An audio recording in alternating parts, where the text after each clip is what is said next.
I'm Aoife Wilson from Eurogamer, and this is the first EGX developer session. To everyone here, hope you're having a good show, and hello to everyone watching on YouTube as well. We've got a lot of exciting stuff coming up today. We've got Valve and we've got Hellblade, but first up, we've got Total War Warhammer, and here to introduce is Al Bickham from Creative Assembly. Right. Hello, everyone. Thank you very much for the warm welcome. It's kind of a big show for us this year because we've got quite a lot going on. We've got Total War Warhammer playable on the show floor over there. Right next to that, we've got Total War Arena as well, which goes into closed beta this afternoon. We'll be updating the PCs with a new faction and a new commander, all sorts of fun new, different kinds of gameplay coming out of that faction, so please go and play that as well. And we've got a massive careers booth as well. We've got lots of our developers here, so if any of you, if we've got any budding programmers or artists or musicians in the crowd and you're interested in a career in games, go and talk to our guys. They'll be more than happy to give you their time. So back to Total War Warhammer for the moment. Now today I'm going to talk about how characters work in the game because so much of the essence of Warhammer revolves around legendary characters. They're central to the history and the lore and the narrative of Warhammer Fantasy Battles world. They exemplify the qualities of the races that they lead into battle. And they're also, incredibly powerful, mighty warriors in their own right as now. So with this in mind, we've really shaken up how characters work in Total War. So we're going to be adding a ton of new customization options to characters, including hugely deeper skill trees, a mix of common and legendary magic items, weapons, and mounts which characters can adopt.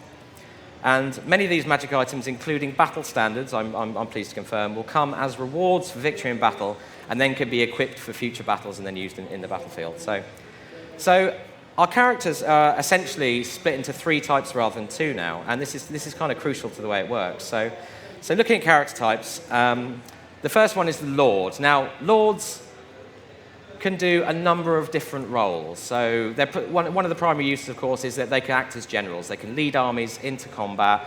They can bolster their troops in battle, buff their morale, and actually, fight as well because they're quite powerful. Lords can also be cast into different roles, such as they can be admirals, leading navies around the campaign map. They can be placed into a role as an overseer, which is a kind of provincial governor. Or they can be given a job as a protagonist, which is essentially a politician. So they'll sit at home and scheme in a Machiavellian way on your behalf. Our second character type is heroes. Now, in previous Total War games, we had these guys called agents. If you played Total War, you'd be familiar with them. And essentially, they are campaign map agents. They'd move around the campaign map and perform strategic functions on your behalf. Now, the heroes do this. They can still go out and assassinate characters on the campaign map, perform sabotage and other things like that.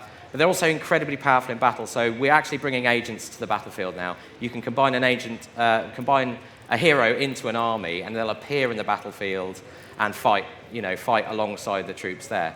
Now, like Lords, they can be melee or magic focused. So they can be powerful warriors, or they can be spellcasters, which you'll obviously need to cos it around a bit because they're a bit less good in melee than their kind of warrior counterparts.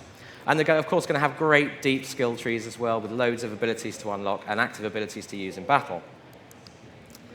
So here's an example of one of our heroes. This is the Dwarf Thane. He's a melee-focused hero. He's got a couple of really key kind of buff-debuff combat abilities. He's in the battle we've got playable over on the show floor there.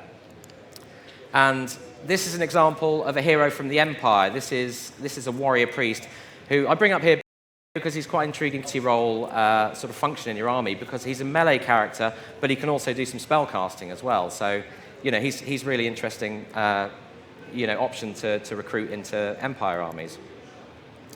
Now, the big guys are legendary lords. Now, Warhammer is full of these incredibly deep, rich backstory characters, these named characters who've lived through, centuries of conflict and, amazing warriors in their own right. So in the game, they'll lead armies rather like generals do, rather like standard lords do, bolstering their troops, and they can be melee or magic focused as well, according to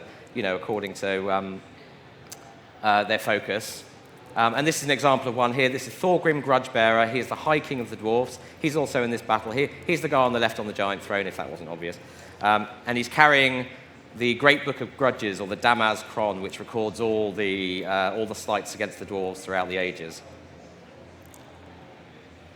Now, the way it works is once you... oops, sorry, I've just lost my notes here. Once you level up a character, rather like lords, generals, you'll be given some skill points to spend. Now, these can be spent in a number of ways. So the standard kind of lord skill trees are strategic, tactical, and battle skills, which will improve their performance on the campaign map in various ways, in battle in various ways. But the real difference between lords and legendary lords is this. It is the unique character skill tree. It's a whole separate skill tree, which is totally unique to each of these legendary named lords. Now, whoops, sorry, I've gone forward a bit too far. Anyway, so this is another one of the legendary lords. This is Thorgrim Iron Fist. He's one of the dwarf lords. And the reason I bring him up is because we actually have 2 legendary lords for each race that you can use. So at the start of your campaign, you can take, you'll have a choice of which legendary lord is going to lead your campaign. Now, through that skills tree, your legendary lords will unlock new quests, new skills, and new magic items, legendary magic items that only they have access to. And this is where a lot of the narrative of the game stems from, because you'll play through with these legendary lords and encounter bespoke battles and entire storylines that take you, as a complete aside to the sandbox nature of the game. So for the dwarfs, this is their second leader, their second potential legendary lord, Thorgrim Iron Fist. Now, he's a Slayer King, so he's kind of a conflicted character because although he's a king and he manages, an empire, he's also a slayer, which means, it's a kind of difficult balance to have, because slayers essentially want to go out there and they want to find the biggest, nastiest monster they can fight, and ideally die heroically while fighting it. So all that kind of tension, that interest is going to come out when you're playing a campaign as him and you work through his storyline. And for the Empire, we have and there's an example of some slayers there as well in action. You can see them like squaring up to some greenskins. You'll see those in the battle on the show floor. So we also have for the Empire their second choice. So the principal kind of leader that we've shown off so far is Karl Franz. He's very much a traditional kind of empire-building hero. Balthazar Gelt is a very different story. So if you choose him to lead your campaign as the Empire, you'll find he's a lot more tricksy. It works in a much more Machiavellian way. He's kind of hyper-intelligent and provides, a very interesting and different style of gameplay. He'll bring different benefits to your campaign as you play it, different bonuses to various aspects of your campaign. And of course, again, he'll have his own series of quests, legendary items, and skills to unlock as well. So I'm going to leave characters there for now. What I'm going to do is hop over to this PC, and we're going to have a quick run through the battle that we've got playable on the show floor there. Before I do, I'm going to invite 2 of my colleagues up to the stage to provide some commentary on that battle. So if you guys would like to come up. So we have Joey Dalton, who is our community coordinator, and Richard Aldridge, who's one of our principal designers on Total War Warhammer. So if you guys want to stand here, I'll fire up the battle. Hi, everyone. So, Richard. Yes. We're going to judge Al harshly on his gameplay. Yeah, you better choose hard. Wouldn't be the first time. No Hard easy mode, for right? you. Okay. So have we got any Total War fans in here today? Yeah. What about some Warhammer fans? Ah, yeah. Yeah, you are. Excellent. Good. You're going to love this then. So what we got, Al? Sorry? We got Thorgrim. There's Thorgrim there. There's the Thane next to him. This guy's name is Valar Mine Ward. Yes, that's our Thane. That's the hero. Yeah, so he's called Valar Mine See his Ward. special He's got a abilities couple there. of abilities there. He's got the Foe Seeker and also the Hammer of Draz. Now, as Al was saying, he is an agent from the campaign that comes to fight in battle, and he's really melee focused. So to use the Hammer of Draz, he actually needs to remain in combat to bring out his battling characteristics. Oh, so that red icon over there is the ambush kind of coming in. And you can see the opposing green skin army with the massive Ragnarok. And if you haven't seen it yet, we've got one at the stand. Take a picture. It's awesome. Ooh. On top, shooting their little bows at you, so double damage from that guy. And he's a pretty formidable fighting force in himself, so He is. He's heavily armoured, so is. you want to use things like the Dwarf Thunderers, which are your rifle-based units, because they can do armour penetration damage.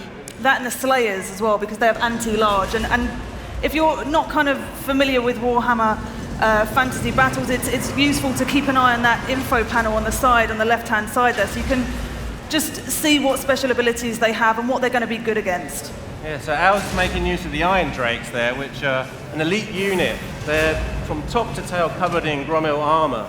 Even their beards are covered in that. I suffer quite badly from friendly fire with those. Doing good though. And What now have we we're got getting here? into the flame cannons.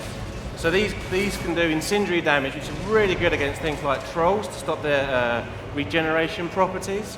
And yeah, they all torch the place. Yeah. So we've got some more kind of dense units there, but they're weaker, so hopefully the dwarves, heavily armoured, Yeah. slower but very powerful. So the dwarves want to stay in their throng. It's their kind of, their core. They want to stick together. They're slower, they're heavily armoured, and they're going to fight with strong morale. The goblins, they're going to rush in there with you. They will flee at times, but their orc counterparts and other goblins behind will shoo them back into combat. Now we just zoomed past Thorgrim, and there's kind of this god ray on them, so you can find your leaders and more important characters. But what I find really tricky is the opposing army, the greenskins, to try and track down old Knobnail's backbiter. It's quite a challenge. The old goblin shaman, yeah. He's travelling around on a wolf, and he's got a number of magic spells with him. Hopefully you'll get to see the Curse of the Bad Moon. It's really devastating. Plus, it's got random movement, so you can. That's right.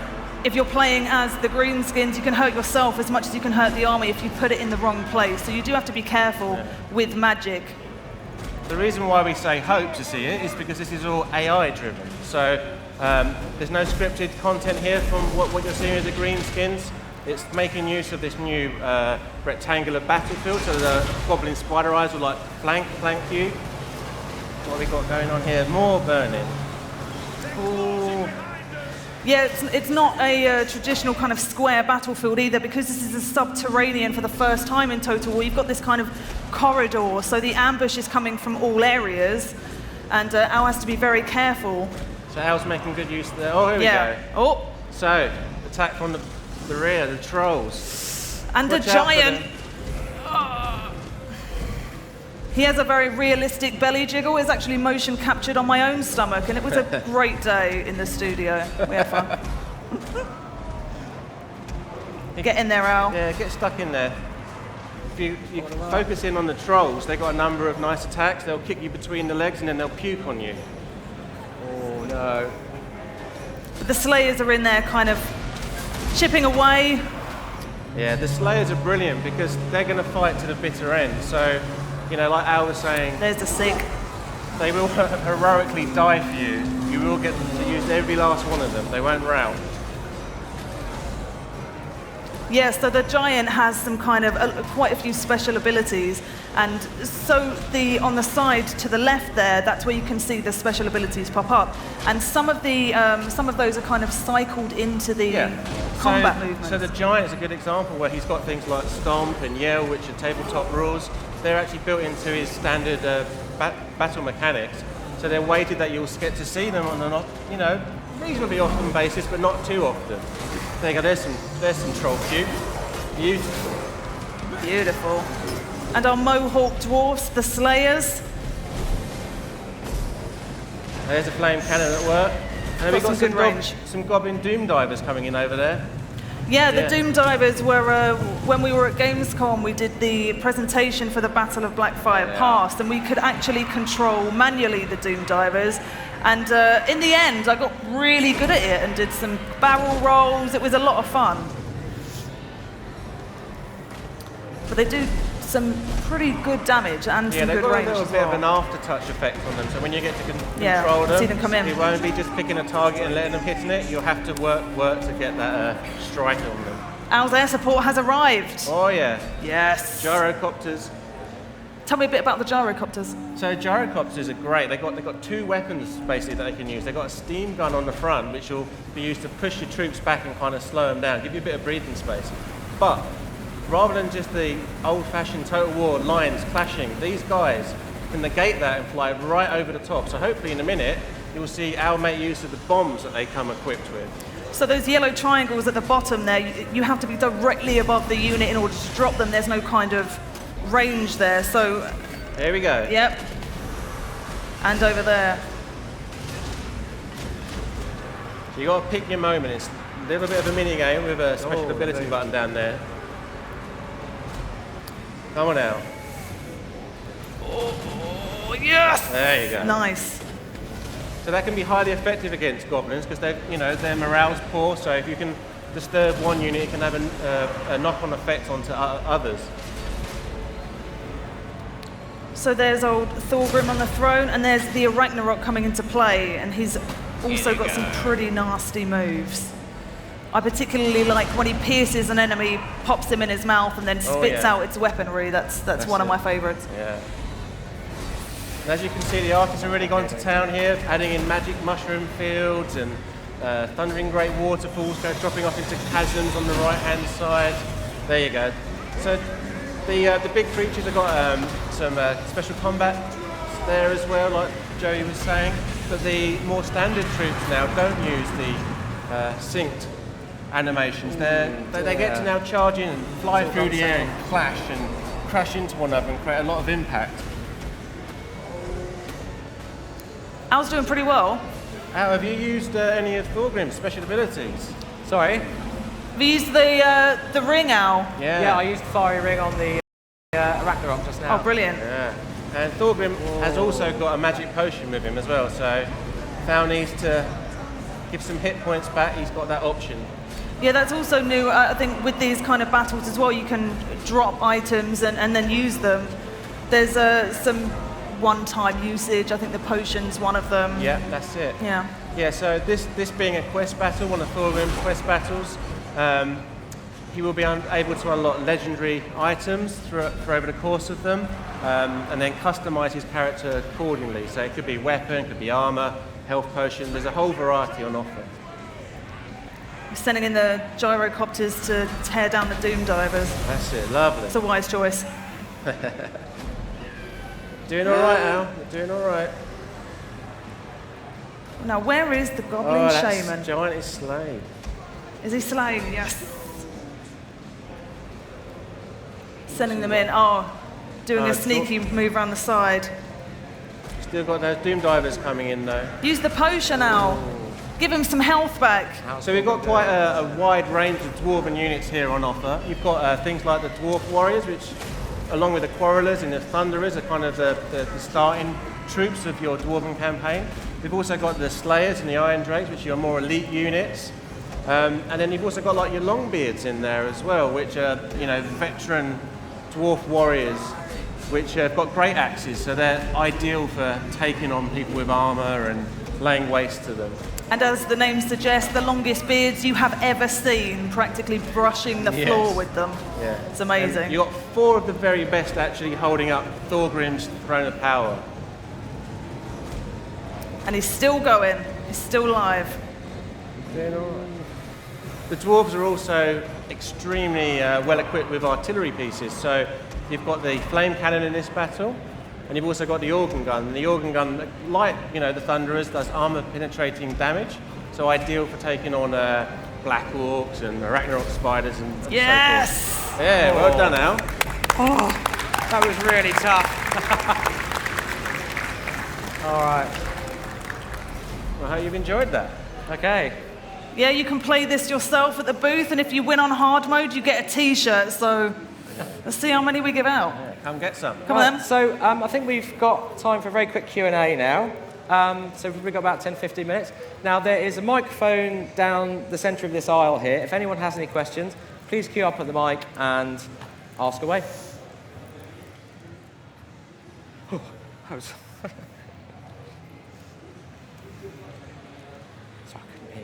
Were saying. Okay. Over the noise of the battle. That's all right. I know. in the last few Total War games like Attila and Rome 2, you've kind of had more of an emphasis on like side quests.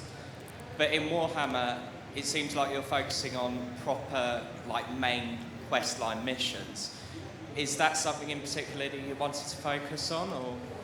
Okay, so quest, like what you've just seen there, the ambush here at the Thundering Falls, it's optional. You don't have to take part in it, but we'd like you to because it generates a lot of background content on those characters, bringing out the lore, stuff about them, about their race, about the world, the old world that you're fighting in. So, and they've got amazing rewards at the end of it, so they're well worth you doing that. You know, we also have more standard missions as well. So the Dwarves, if you want to play as those, they've got the Book of Grudges. So you'll start your campaign and you'll have a number of grudges to settle, but they'll dynamically also appear over time when other factions and races encounter you and attack you and so forth. Thank you. Thank you. A lot of the armies that you've already revealed are based kind of on classic heavy, light armour, kind of infantry pieces with a couple of cavalry units thrown in as well. Have you got any plans to add any of the other more diverse factions from Warhammer, like, for example, Wood Elves and Chaos Demons or anything like that in the future? Want me to answer that? Yeah, go for it. Okay, well, so this is just the first game of a trilogy. So we've got 3 games coming out, which will all interconnect with one another. We are going to start off with Empire, the Greenskins, Vampire Counts, and the Dwarves. And there's more variety there than you've probably ever seen in any other Total War game. So, yeah. Hi. Total War's obviously classically been a franchise that covers historic periods, and with Warhammer, it's the first time you've gone into a third-party license. I was wondering, are there any other third-party licenses that the Total War team would like to get their hands on, apart from Warhammer? Well, in a very diplomatic way, what I would say is I think there's tons of stuff we'd like to do. We've got a list of what we'd like to do as long as our arms, really. And that includes other historical periods as well that we kind of like to tackle someday. So, let's just go down the line and see where we get to. At the moment, I think we've got enough on our plates. So, Thank you. All right. Hi there. You mentioned these obviously legendary characters like Balthazar Gelt and Karl Franz and how they've got these battles attached to them. My question is, say worst comes to worst and Karl Franz is overrun by orcs and killed, how does that affect gameplay? Does it just move on to another character? Or does his son become the next prince? So say when you go from Franz to Gelt, for example, if he was killed. So the legendary lords, what they will never die. What will happen is they'll get taken out of the running for a while. So if they fall in battle, they'll have a little convalescence period, and then they'll come back into the campaign. Your regular lords and your hero, is that right? That's right. That's right. Yeah. They are hard as nails. So they're legendary. So they're here to fight, to stick around. Thanks. Yeah, standard lords and heroes can fall in battle, and that can be quite galling if you've spent, if you've spent hundreds of turns leveling your guys up. They've got all these abilities that you've given them, this gear that you've given them. They fall in battle. But one thing to note is they've got far more health and hit points than you've ever seen before. So, in previous Total War games, you might have been a bit reluctant to send your general in because how that would affect the morale of the army, and they don't have a great deal of health. These guys, especially the Thane that Al was just controlling, he's got a ton of that, and you actually want to keep him in the battle. You want to keep him using those abilities while he's fighting, because if you don't, they won't recharge. So, you're good to get them stuck in, regardless if they're casters or melee champions. Thank you. Hi. Well, obviously, you're saying that you're working on some more games in the Games Workshop Warhammer universe. Do you think you're going to continue working with Games Workshop and perhaps move on to 40k eventually? Well, no plans to at the moment, but as I said, I think we've got much on our plates at the moment, but who knows what's going to happen in the future. Cheers. Okay. Is that it? Is that it? Okay. Well, thank you, everybody. Thanks very much. Enjoy the day. Hope you enjoyed it. Please go out and play it. It's out there on the show floor. You'll go and do better than I did. Awesome. Thank you very much. Enjoy the rest of the show. I think the guys will be doing a Let's Play over on the YouTube gaming stage soon, so if you want to see more Total War Warhammer, go check it out. Thanks very much, guys.